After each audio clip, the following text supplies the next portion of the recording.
Hello, guys, and welcome back to Book Ideas, where we tell you interesting ideas from more interesting books.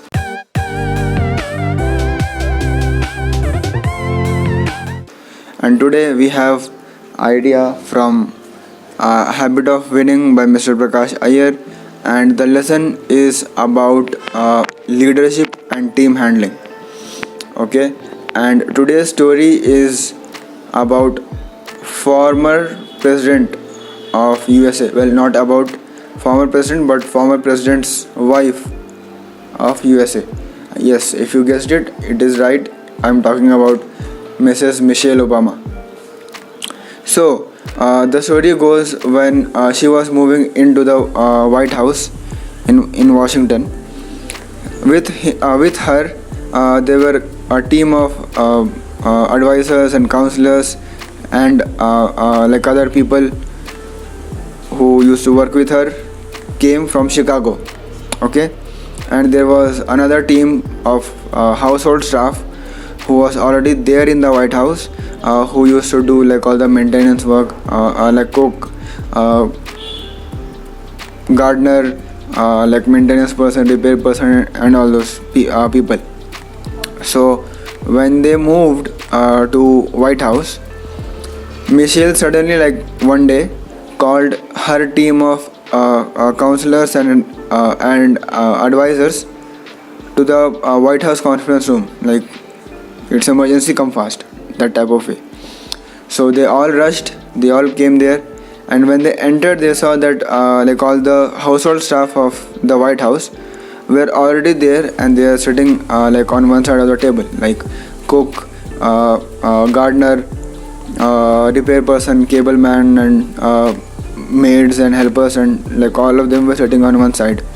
She told the advisors team to sit on the other side, and then she explained that this is the team that came with me from Chicago, the team of advisors, and this is the team which is already there in White House, the household staff team. So now they said, like now she said, for both of them to mingle and get to know each other and like have a talk or something. And she gave 1 hour, and in that same time she told the team which was there in the White House, the household staff, to come and meet her personally as well, like so that everyone will get a chance to meet her personally, like one on one. So all those things will happen. It took approximately 1 hour, and when all these things were done, then she said, there is a assessment for you as in the team which came with her from Chicago, the team of advisors.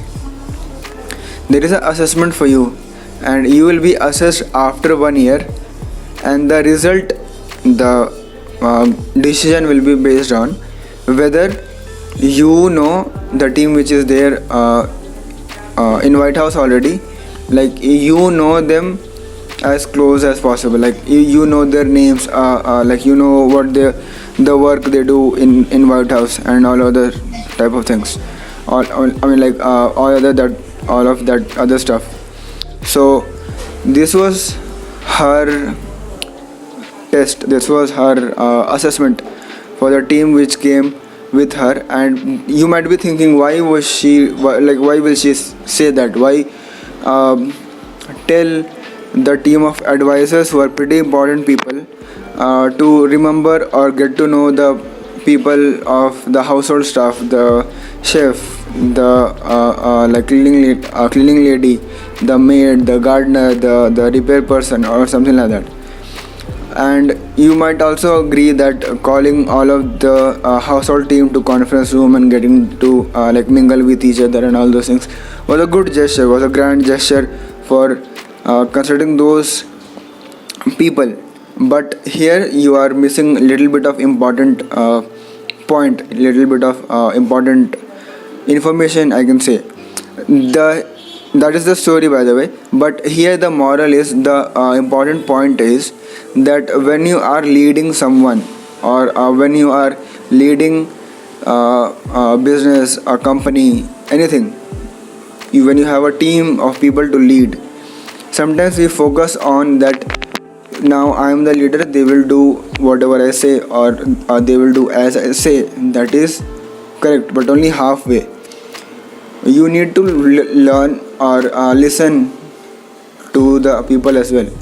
You need to learn to listen what they are saying, what they are thinking, what is their feedback, what they think like about this new situation, or how can things become better, how can things be different. All these things you can like give your decision, that is okay.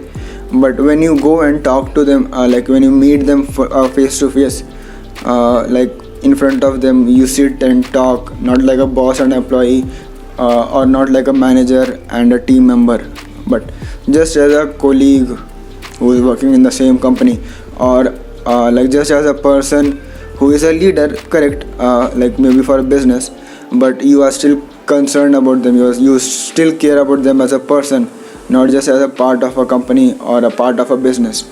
Alright, so when this is done, they will tell you frankly, they will be little more open to you, and they will tell you that okay, this is not right, this should be this way, this can be this way, and that will become a little bit better. So maybe these type of ideas and feedbacks and remarks, you might get something that will really change the way you structure, I mean the way you structure the things, the way you run the things, the maybe the structure of the team, if not the whole organization. If you are in a like a MNC company or something, you can't change the structure of the whole company, but you can still change the structure or functioning or working of your team, right? Because you are the manager of the team, or like you are the team leader of the team. Okay, so when this is done, so here the biggest takeaway I can tell you is, leadership is not about the leader, it's about the people, it's about them, not about you. Got it? So this was the video, this was the lesson, this was it for today. We'll come back with some more videos. Like if you liked it, and share with other people. Let us know like in the comments how you choose to like interact with people and talk to them about the situations and solutions, and like other things that you face on a regular day-to-day basis. Let us know in the comments, and we will come back with some more videos. Until then, this is Mohammed Suhail signing off. Bye bye.